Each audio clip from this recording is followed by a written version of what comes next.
Tuğluq Tömürxan 7. bab qılmışığı yarışa natija. Vast tanlamay erişken muvaffaqiyat təmsiz gızağa oxşaydı. O faqat açlıqnıla yo'qotalaydı. Biroq uningda lazzat bo'lmaydi. Danalar sözləri. Miladiya 1365-yili Atiyas. Şəhrisə bizdən Balıqqa qarab keçilab yo'lga chiqqan 30-40 kishilik bir karvan Kona ayning xira yo'rig'idagi tövan tarafdagi Ceyhun daryosiga yetib olish uchun oldirash ketyotdi. Uprab inchkilab ketgan urg'oqqa o'xshab qolgan Kona ay xuddi urg'oqni osmonga esib qo'ygandek ko'rinadi. Kishilar ayni odatda eng oq ko'ngil, tabi bakmi nozik, o'ng'ay ta'sirlanib ketadigan qizlarga o'xshitadi. Dili yumshoq ashu qizlarga o'xshib ketadigan bu Kona ay egizda turib, zimindagi qumush yekanlarining orasidan o'tadigan qavan tunguzlar tilg'ab rasvo qilib tashlagan chig'iri yo'lda yaqi yurtlarga bosh ilib qechib chiqqan bu bechora yo'lovchilarga qarab berishga ko'ngli unmagandek qilib yuzining ko'p qismini etib olgan edi. Hurmatlik o'qirman. Bu yo'lovchilar kimlar? Ular Balıqqa kimning qishig'i barmoqchi? Bu ishlarni, o'tmishni bilmoqchi bo'lsangiz, gapni marhum Chag'atay xoni Tuğluq Tömürning Mara Unhayerga qilgan 2 qitimliq yurishidan boshlashga to'g'ri keladi. Ulus begi Amir Qazg'in Barlas o'ltirilgandan keyin Amir Qazg'inning navirsi Amir Husayn bilan Mahara Unhayerlik Amir Hoji Barlas va Amir Bayezda Jalayir qatorliq tabriqchi baglar o'ttirsida Mahara Unhayerning hukmronligini talishib, oxiri urush yuz berdi. Aslida Mahara Unhayer tabriqchi amaldorlar isyonini chaltukis bostirish, mamlakatni birlikka keltirish masalasini oxirgi hisobda hal qilishga qat'iy bel bog'lagan Chag'atay xoni Tuğluq Tömür Mahara Unhayer vaziyatida yuz bergan qalaymiqanchilikni o'ziga naytib foydaliq bir fursat deb qarab, hayotining oxirgi yillarida ilgari oxiri bo'lib 2 qitim zo'r qo'shin bilan Mahara Unhayerga yurish qilgan edi. Natijada o'zaro urush qilayotgan Mahara Unhayerlik tabriqchi amirlar aloqzada bo'lishib, taraf-tarafga qechib ketishdi. Amir Hoji Barlas boshliq tabriqchi kuchlar Afg'onistonga qechib berib oldi. Amir Bayezid Jalayir va Amir Tömür Ko'ragan qatorliq yoshurun tabriqchi amirlar bo'lsa, itoat kamrini bo'yniga selib, sahib qaran Tuğluq Tömürga yondashdi. Shunda qilib, Chag'atay xoni Tuğluq Tömür hech bir urush qilmayla Mahara Unhayerni o'zining idorasi ostiga yangi boshdan kirgizib, Chag'atay mamlakatining zimin butunligini mustahkamlash maqsadiga yetgan edi. Tuğluq Tömürxan Mahara Unhayer o'lkasining ishlarini bir qur tartibga selib bo'lgandan keyin o'zi zafar quchib poytaxt Almaliqqa qaytib ketdi. Amir Hoji Barlas va Amir Bayezid Jalayir qatorliq tabriqchi baglar bu fursatdan foydalanib Mahara Unhayerga orqa-orqadan bostirib kirib, parakandichilik tug'dirdi. Va Tuğluq Tömürxan Mahara Unhayerga tayinlagan naibning qo'lidan Samarqandni tortib oldi. Tuğluq Tömürxan Mahara Unhayerni tabriqchi bag amirlardan tozalab, u yerda Chag'atay saltanatining yasoq tuzuklarini unumlik joriy qildirgandan keyin o'g'li taxt varisi İlyas Xoja oğlanni Mahara Ünhayerge naib qılıp tayinlab, Amir Temür Kuraganni onunğa bag atkasi qılıp belgiledi. Amir Temür əslida xandın özünü Mahara Ünhayerge naib qılıp tayinlashni təma qılatdi. Biroq xanның faqat quruq namılı bolğan, əmli huquqi bolmagan bag atganligiga belgilanganligi uni norozi qildi. Bu ish Amir Temürning keyingi chaqlarda Tuğluq Temür xan saltanatiga qarshi umumyuzlik to'polon ko'tarishdagi muhim bir sabab bo'lib qoldi. Ulug'lar ko'za ichidan tapchiraydi deb bekorga aytmagan. İlgiridən tartıpla qo'lini isyandan tartmay kelayotgan va el boshqurishning tizginini ixtiyorlik ilkiga elishni o'ylab kelayotgan Amir Temürning asldilla Mahara Ünhayerge o'z oldiga hukmronlik qilish g'arizi bo'lg'ashqa, sahib qirollik arzu qushi uning mengisining changisida uvlab tuxum chiqargan va isyon havisi uning ko'krikida o'rin olgan edi. Shunga u Mahara Ünhayer xalqi orasida Tuğluq Temürxan saltanatiga qarshi paydinpay shakllanishga boshlagan turli noroziliklardan foydalanib, imtiyoz martabalaridan mahrum bo'lgan Mahara Ünhayerlik amir baglarni o'zi bilan billa markaziy hokimiyat bo'lgan Tuğluq Temürxan saltanatiga qarshi to'polon ko'tarishga quturtdi. Uning bundaq naloyiq ishlardan uzoqdan beri kuzatib kelayotgan Mahara Ünhayer naibi İlyas Xoja o'g'lan Xaqan otasi Tuğluq Temürga Amir Temürning isyon ko'tarmoqchi bo'layotganligini ma'lum qilgandan keyin xon darhol uni tutib yo'qotishga odam qo'ydi. Dal mushu vaqalar yuz berayotgan mazgilning oldi kaynida Chag'atay Valiadat Mahara Ünhayer naibi İlyas Xoja o'g'lan o'rdining jiddiy chaqiriqi bilan poytaxt Olmaliqqa qaytdi. Yana 2 kundan keyin Arafat bo'ladi. Bu buğday beshi mavsumi bilan tarozi mavsumi almishib kelayotgan kunlar bo'lib, bir yil ichidagi yoz faslida burilish hosil bo'ladigan bir mazgil edi. Necha kundan beri turib to'xtab turib yig'ayotgan yomg'ir oq yig'inga aylanib ketdi. To'xtamay yo'l yurib, erib charchagan İlyas Xoja o'g'lanni ussuzlik, ochliq nayti azoblayotgan edi. İlyas Xoja bir-biriga chaplashib ketgan lavlarini aran ichib, yenida otliq kelayotgan ulug' amir To'qtemir Bahodirga "Manga bir yutum suv bering" deb aranli deyaladi. Ulug' amir To'qtemir Bahodir yenidagi teri to'lumni elib, uningdagi suni qachig'i to'kib, Valiadatga sundi va "Tuğluq sadam, bu suni ichib gelingizni azroq bo'lsa-mu namdi biling" dedi. Bugun mushu O'sak daryosi bo'yida tushkun qilamiz. Alloh buyursa, atatigan yo'lga chiqib, kash kurgicha yurtimizdagi ko'k talog'i yetib olsaqla, Arafat kunigacha sizni cho'qim poytaxtga omon eson yetkizib boramiz. Aytqiningiz kelsin ulug' amirim. Mushu tamta qanitim bo'lgan bo'lsaydi, Xaqan atamning, xon momamning, xon opamning yeniga uchibli berib olgan bo'lsam, dedi u balalarga xos ma'sumlik bilan. Valiadatning so'zini anglab, ulug' amir To'qtemir Bahodir yig'lab salmaslik uchun darhol yonga qarab turib oldi.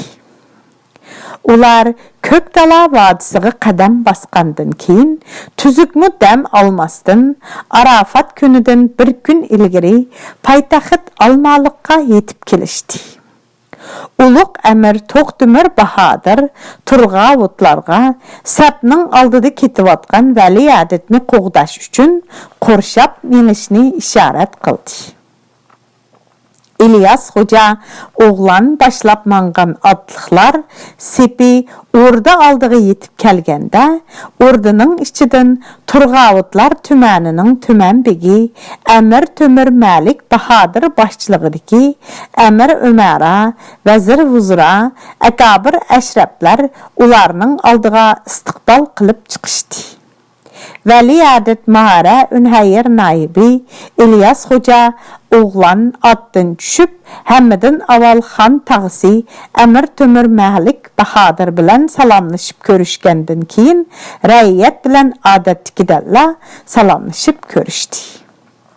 İlyas Xoca Mahara Ünhayırga naib qılıb təyinləngəndə aran 8 yaş bolğaşqa naiblikni Əmir Bəgcək Bahadır qılsımı, amma İlyas Xoca oğlan kişilərinin özgə boyun igib təzim qilishlarga adətlinib qalğan bolğaşqa xan tağısı Əmir Tömür Məlik Bahadır başçılığıdaki rəiyyətinin özgə qılğan təzim salımığı cavabən beşini səlpəl igib qoyuş biləlli çəkləndi. Andın Xaqan atısının tən səhatini sorğanda qılıb, ularga sual nəziri bilən qarab durdu. Bu çağda Əmir Tömür Məlik Bahadır rəiyyətki vakaltən sözləb. Eğer qaygı musibətki çömdük tuğluq sadəm, başpanaqsız qaldıq, dedi közüge lıq yaş elib. Əmdi bizning püştü panahimiz dəb sizgili bəyət qılımız. Ularının cavablarına heyran bolğan İlyas Xoca oğlan xan tağısıga təəccüb nəziri bilən qarab qaldı da, xan tağa, bu ularının nemi degini dəb sordu. Və köngli sezgəndək bulub, nemiş yüz berdi, Xaqan atam qini. Şahi cahandan ayrılıp qaldıq tuğluq sadəm. Pədarınız vaqtsız qaza qıldı. Nemi dediniz? Xaqan atam qaçan qaza qıldı? Dəb sorudu İlyas Xoca yığlamsırab turub.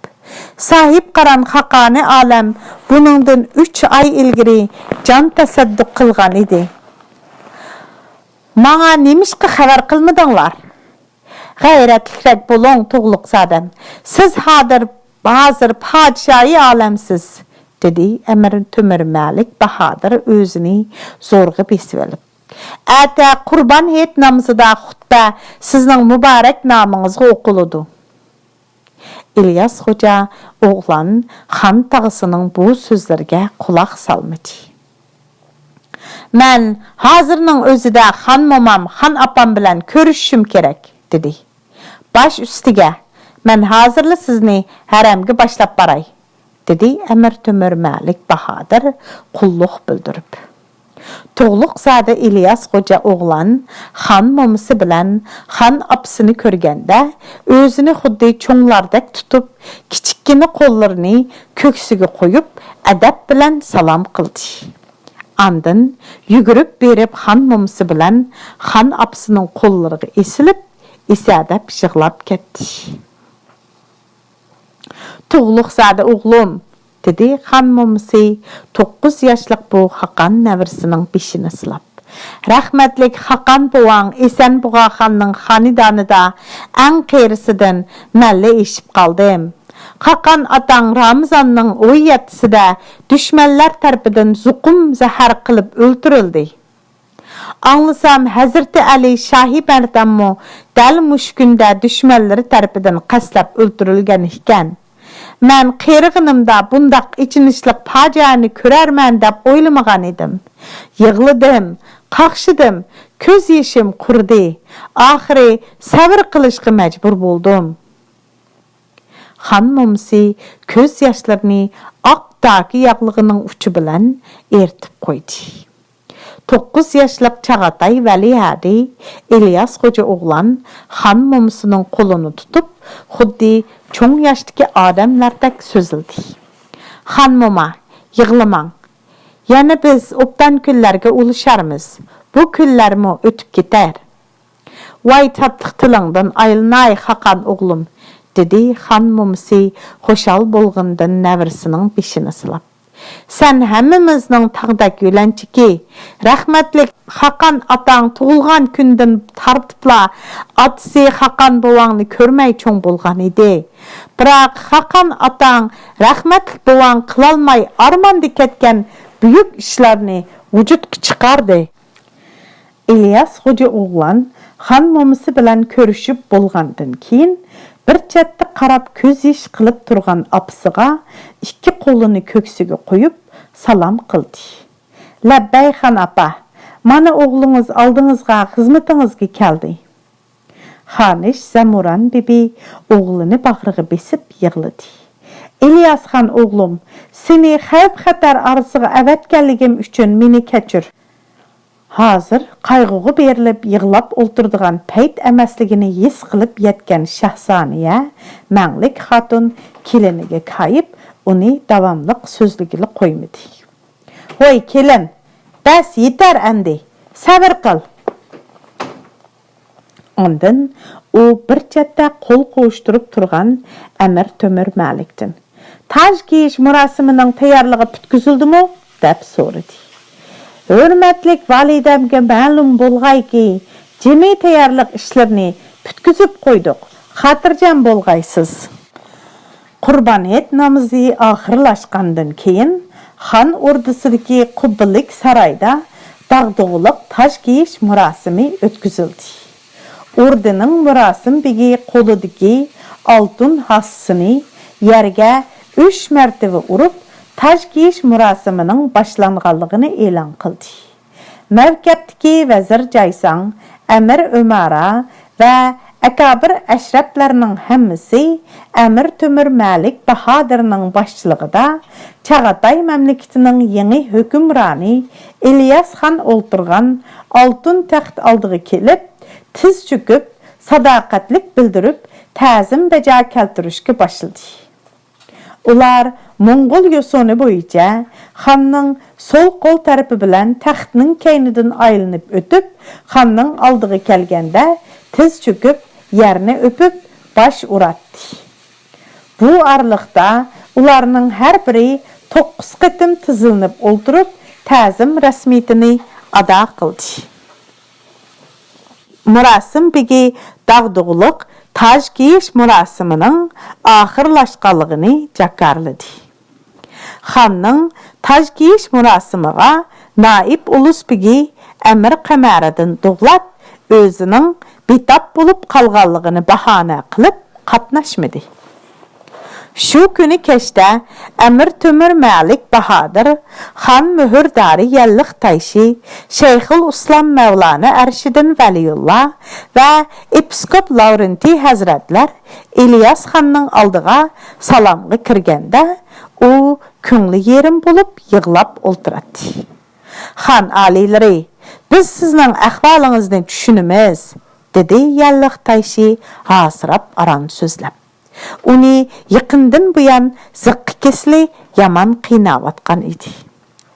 Siz Hakan atingizning vaqtsiz qilgan vafotiga qayg'urib yig'lamoqdisiz.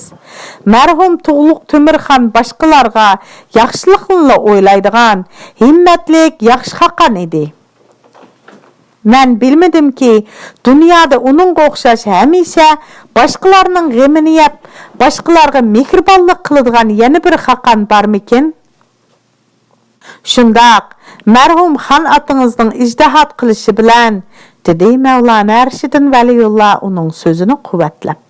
Chag'atay mamlakati mashriq mag'ribda 7 iqlimga to'nildi. İlyas xonning hozirgi ahvolini va mamlakatning hozirgi vaziyatini 5 qo'ldak tushunadigan xon tag'si, ordu qurchilarining amiri Tömür Malik Bahodir bugungi taj kiyish murosimiga Amir Qamariddin Dug'latning qatnashmaganligini aytib kelib, mundaq dedi. Marhum Hakan agam Tug'luq Tömür saltanat ishida azaldan betarvolik qilmagan edi. Haqanim, sizning hayotınızdagi mardona turadigan eng tashvishli kunlaringiz mana endi boshlandi. Shuning uchun cho'qim marhumga bo'lgan qayg'ungizni kuchga aylantirishingiz lozim. Biz ayg'oqchilarimizdan To'polonchi Amir Temurning otingizning o'limidan xabar tepib, darhol To'polonchilarning yana bir katibishi Amir Husayn bilan birlashib, Jayhun bo'yidagi Tashariq qo'rg'iniga lashkar tortib kelganligi haqida ma'lumot topshirib oldik. Taşdömür Bahadır hayat vaqtida Amir Qamariddin Doğlatning Chag'atay saltanatiga qarshi yurgizgan qing'ir ishlarini bayqagandan keyin marhum Tuğluq Temirxonga uni darhol tutib yo'qotish haqida taklif bergan edi. Biroq turli sabablar tufaylidan bu ish hozirga qadar o'rinlanmay keldi. Bugun tajkish murosimiga qatnashmaganligi uning o'z payildan yanmaganligini isbotlab turmoqda. Men xon oliylariga mundaq ikki turlik taklif beraman. Birinchi, Amir Temurni darhol To'polonchi deb jakarlab, uni tutib yo'qotish uchun Amir Bagjakka farmon tushirgaysiz. Ikkinchi, Amir Qamariddin Doğlatning barliq martaba imtiyozlarini bugundan boshlab butunlay bekor qilinganligini jakarlab, uni tutib qamoqqa elib, qatal suiqasdchilar bilan bo'lgan munosabatini va uning Taşdömür Bahadirning o'limi bilan zodi munosabati bor yo'qligini tahqiq qilib aniqlab chiqish to'g'risida farmon tushirgaysiz. Amir Temur Malik Bahadirning bu ikki turlik taklifini men qo'llayman, dedi Yalliq Tayshi. Xon tağa, sizningcha qanday qilsam muvofiq bo'lar? deb so'radi Ilyasxon Amir Temur Malik Bahadirga umid nazari bilan qarab. Hozirgi vaqtda to'polon ko'targan Amir Temur boshchiligidagi Mara Unhayyerlik isyonchi bag amirlarni yasoq tartib jazolash saltanatimizning amalligiga bevosita munosabatli hisoblanadi, dedi Amir Temur Malik Bahadir vaziyatni tahlil qilib. Marhum Hakan atınız Tuğluq Temirxon shaxsan o'zi 2 dapqur lashkar boshlab berib, Mahara Unhayyerni aran tinjitgan edi. Alhal isyanchi Amir Temur saltanatimizning ta'sirini u yerdan siqib chiqarish uchun bizni Jayhun daryosi bo'yidagi chegara mudofaa hazralarimizga uzuksiz hujum qilib, parakandichilik tug'dirmoqda.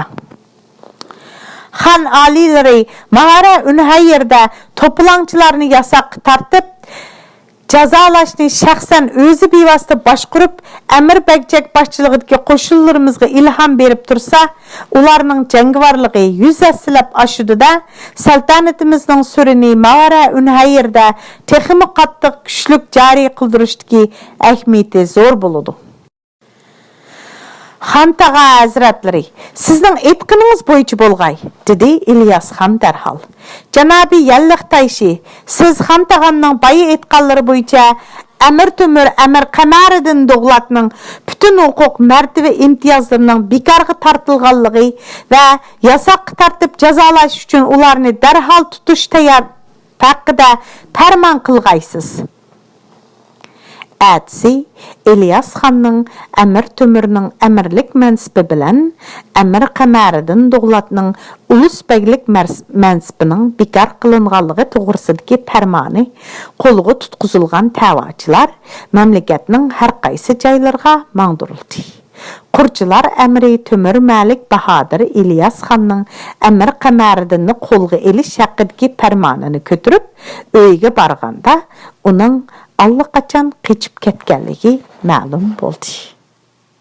Tuğluq Temirxon 7-bab qilmishiga yarasha natija 342-babdan boshlandi. Chag'atay xoni İlyas Xo'ja o'g'lan saltanat ishlarini biror qur tartibga selib olgandan keyin Ulug' Amir To'qtemir Bahodir bilan billa zo'r lashkar boshlab poytaxt Olmaliqdan Mara Unhayyerga qarab yo'lga chiqdi. Bu chaqda allaqachon kashko'z pasla bo'lib qolgan edi. Ular ancha hayollashmasdilla Amir Bagjakning Jayhun bo'yidagi Tashariq bargohiga yetib kelib, uningga qo'shildi va Mara Unhayyerlik to'polonchi Amir Temurbek bilan urush qilishga tayyorlandi. Qo'rg'on ustidagi qarovullar yiroqdan bir to'p otliq odamning qo'rg'on tarafga qarab kelayotganligini ko'rib, darhol hushyorlanib turishdi. To'pning oldida ikki odam kelayotgan bo'lib, uning birsi yoshroq, yana birsi qiyroq edi. Yoshroqi Amir Temur bo'lib, uchsidagi esil ipakdan tikilgan to'n ustidagi parqiroq qo'yoq savut kiyib olgan edi. Putiga tumshug'i ustiga qayrilgan qizil kun o'tik bo'lib, yeniga sifatlik ispahan temiridan so'qilgan shamshar esib olgan edi. Uning yanidagi yosh cho'ngroq kishi sobiq ulus begi marhum Amir Qazg'in Barlasning davrasi Amir Husayn Barlas edi. Orqasidagi kishilar ular bilan doim birga yuradigan begzodlar edi. Otliqlar qo'rg'on darvozasi oldiga yetib kelganda, qarovullar darvozani ichib ularni kirgizayotgandan keyin darang'itib darvozani ichidan yana taqib oldi. Bahor faslida Ceyhun bo'ylari intayin go'zallashib ketadi. O'tgan yili yozda Amir Temur isyon ko'tarmoqchi bo'lganda oshkoralanib qilib, Baliqdagi qiyni atisi Amir Husaynning qishig'i qechib kelib olgandan keyin uning bilan til biriktirib, Chag'atay saltanatiga qarshi oshkora isyon ko'tardi va Mahara Unhayrlik tabriqchi kuchlarni o'zining bayrog'i ostiga chaqirdi. Mahara Unhayrlik tabriqchi beklardan G'oji Salibari, Bayan Suldusning o'g'li Shayx Muhammad va Amir Temurdan bo'linib o'z eliga ketgan Shir Bahramlar darhol tushdan uning isyon ko'tarish chaqiriqiga ovoz qo'shib, lashkar tartib, ochliq va yayoqlarni yig'ib to'shab, isyonchilarning katibishi Amir Temur bilan ittifoq tuzish kengashiga qatnashish uchun Tashariq qo'rg'oniga yetib kelishdi. Shu kuni tushdan keyin ochilgan ittifoq tuzish kengashida nurg'un masalalar muhokama qilindi. Biroq Cheta qo'shinlari deb atalgan Chag'atay xoni İlyas Xo'ja o'g'lonning qo'shini bilan bo'ladigan jangda zodi qanday chora usul qo'llanish kerakligini masalasida ixtilof ko'rildi. Amir Husayn boshchiligidagi bir bo'lak isyonchi katibalar Cheta qo'shinlarini faqat maydon jangi qilish orqali yengilib bo'ladi deb qaraydi. Amir Husayn o'zining bu tashabbusini mundaq asoslar bilan isbotlashga urindi. Cheta qo'shinlari Iroq Mo'g'ulistondan uzun yo'l yurib yaqindala bu yerga yetib keldi. Ular herib charchaganlikdan qo'shinining jangovarligi allaqachon tuvallab ketdi. Tashariq qo'rg'onining qarshi tarafidagi jang maydonidan yer sharoiti tuz bo'lg'ashqa, maydon jangi qilishga to'limi bop keladi. Shunga Cheta qo'shinlarini maydon jangi orqali tamoman terib-yerang qilib tashlash mumkin. To'lg'ima jang usuli faqat yer sharoiti egiz-pas bo'lgan joylarga o'z rolini unumli joriy qildira oladi. Cheta qo'shinlari hozir yer sharoiti tuz va kangri bo'lgan tuzlanlikni jang maydoni qilib tanlagan. U yerda yo'shirunqidek dal-daraxtliq, tog' etirliq bo'lmaganlikdan to'lg'ini jang usulini qo'llanganda dushmanga muddaimizni o'ng'ayla sezdirib qo'yamiz. Biroq Amir Temur ko'raganning yeshi kichik bo'lgani bilan u shijoatlik va tajribalik bir sarkarda edi. O'z sepidikilarning ahvoli uningga besh qo'ldek ayon edi.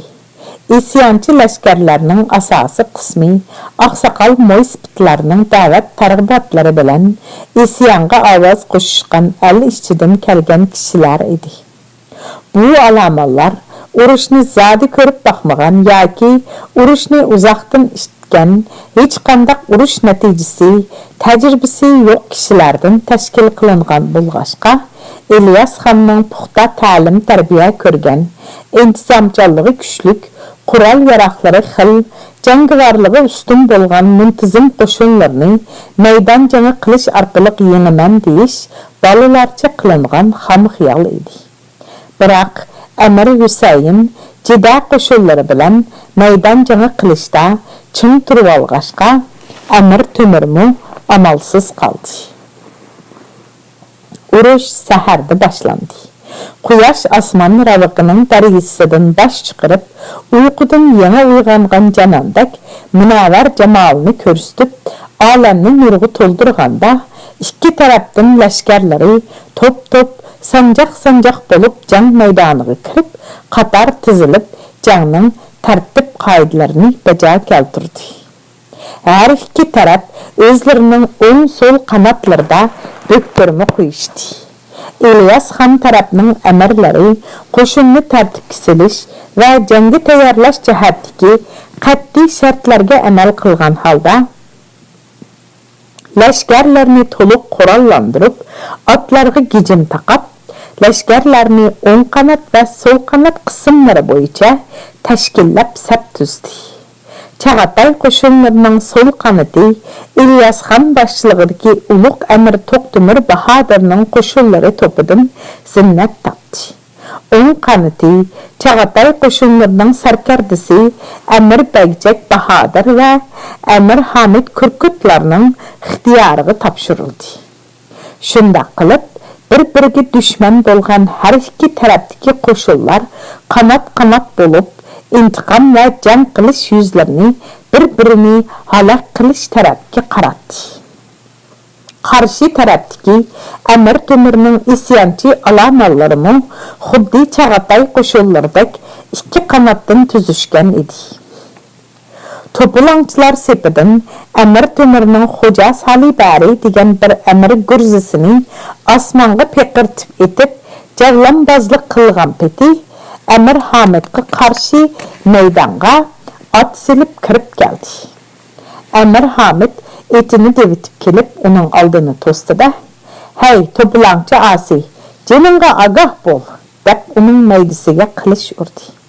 Xo'ja Salibari uning nayzisining zarbisini gurzisi bilan to'sib, rad qilib tashlab, "Voy, jida qaraqtisi, hozir bo'l", degenicha qo'lidagi gurzisini peqirtib, uning beshiga shundoq urdiki, Amir Hamid beshiga qalqon tutib gurzining zarbisini to'sib qilishga aram ulgurdi.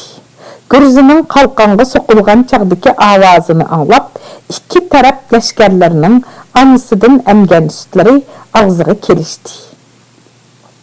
Maydonda ularning so'qishini tomosha qilib turgan odamlarning ko'zlari ola-chakman bo'lishib ketdi. Amir Hamid bilan Salibari ikkisi bir-biri bilan 20-30 qatim elishgandan keyin bilaklari telib charchashga başladı. Mushu chaqda Çağatay qo'shinlarining bahadiri Amir Hamid Kürküdüt ba'ayni to'ritdek Polat nayzisini qo'lga elib, isyonchilarning bahadiri Xo'ja Salibarining savutining o'ttirsig'i chinab turib, "Ya Hazrati Ali Shahi Mardan", deb nayzisini shundoq zarbi bilan urdiki, nayzining uchi uning kaynidan bir g'ulash teshib chiqdi. Ashu bir nayzi bilan Salibarining jon qushi ko'krak qapsidan chiqib, jahannamga uchib ketdi. Amir Hamid Kürlüküt yani güldürmamidek nari tartqinicha to'polonchi alamallar sepiga o'zini xuddi bo'randek urdi. Öz sarkardisining bahodirligini ko'rgan zarbidarlar isyonchilar sepiga ajoyib sur hayvi bilan etilib berib, nihoyatda ko'p kishilarni halok qildi. Amir Hüseyin: "Bu bahodir bizning sepimizning oliy sarkardisi Xo'ja Salibarini bir nayzi bilanla halok qildi. Yana bo'ldi qilmasdan shuncha ko'p lashkarlarning sepini buzib o'tib, bizga hamla qilib kelyotdi-ya. U zade kim bo'lg'iti?" deb so'radi. Amir Temur uningga: "Bu bahodirning ismi Amir Hamid. Mo'g'ullarning Kürlüküt ayniqidan. Nayzivozlikda hozir qadar uningga tanit kelaligidek bir palvon chiqib baqmadi", deb javob berdi. Bu gapni anglab, Amir Hüseyinning peshonasidan bujildab tar chiqib ketdi. U Amir Hamidning qo'lidagi olmos tig'liq mashtardek po'lat mayisini ko'rib, badaniga titrak o'lashdi hamda qarshi tarafdan xuddi qora bo'rondek bostirib kelayotgan lashkarlarni ko'rib, darhol jangni to'xtatish dumbug'ini chaldirdi. Amir Hamid amalsizlikdan etining beshini burab, maydondan qaytib chiqdi. İkki tarafning lashkarlari o'rdiki o'rdak g'izg'az bo'lib, bir-biridan ayrildi. Tashariq urushida isyanchi alamallarning mag'lub bo'lishi Amir Temurning urush usuli to'g'risidagi e'tiqodlarining haqiqat ekanligini isbotladi. Shuningdan keyin bir oygacha isyanchilar jida lashkarlari bilan qayta urush qilishga jur'at qila olmadi. Biroq to'polonchilik tabiati qon-qiniga singib ketgan Amir Temur parakanda bo'lib pitirab ketishgan alamallarni imkon qadar bir yerga to'pladi. Va shuning bilan birga Mahara Unha yerdagi tabriqchi kuchlarni o'z yiniga tortdi. Shunday qilib, qisqa vaqt ichida o'ziga xili ko'p kuch to'plab oldi. U jida lashkarlarni yengish uchun ilgirki jang usulini o'zgartib, to'lg'ima jang qilish usuli qo'llanish qaroriga keldi. U Amir Musa degan bir sarkardisini 500 isyanchi alaman bilan Tashariqda qora ko'rsatib turishga qoldirib qo'ygandan keyin o'zi butun isyanchi alamanlarni elib, bir kechada oyoq tarafdan Ceyhun daryosidan kechib o'tib, jida lashkarlarining orqa sepiga o'ngishliq o'tib olib, hamma egizliklarni egallab oldi. Atsi Chag'atay saltanatining lashkarlari o'zlarining isyanchilar qurshovida qolganligini ko'rishdi. Lekin İlyas xonning sarkardalari o'zini yo'qotib qo'ymasdan isyanchilar bilan bir kun qahramonlarcha jang qilib, oxiri ularni chekinishga majbur qilib, bargohni saqlab qoldi. İlyas xon amirlarining maslahati bo'yicha fursat tepib qaytirma hujumiga o'tish uchun hozircha o'z kuchini saqlab qolish qaroriga keldi. Chag'atay qo'shinlari isyanchi alamonlar dam elayotgan fursatdan foydalanib, bir kechada muhasirni yerib o'tib, shimolga qarab tartiblik chekindi va Ceyhun daryosidan o'tgandan keyin kuch to'plash uchun shu yerda mudofiya ko'rib yotdi. Bu chog'da timsoh yili chiqib, yilon yili kirishga oz qolgan edi. Shu asnoda Mo'g'ulistonda Amir Qamariddin boshchiligidagi davlatlarning İlyas xonga qarshi umumyuzlik isyon ko'targanlik xabari yetib keldi. Nazm: Yilondan xotirjam o'ltirganim yo'q. Uning xislatini bilgandan keyin kishilar ko'zida do'stdek ko'ringan, dushmanning tish zahmisi hammadan yomon. Shayx Saidi. 7. bab oxirlashdi.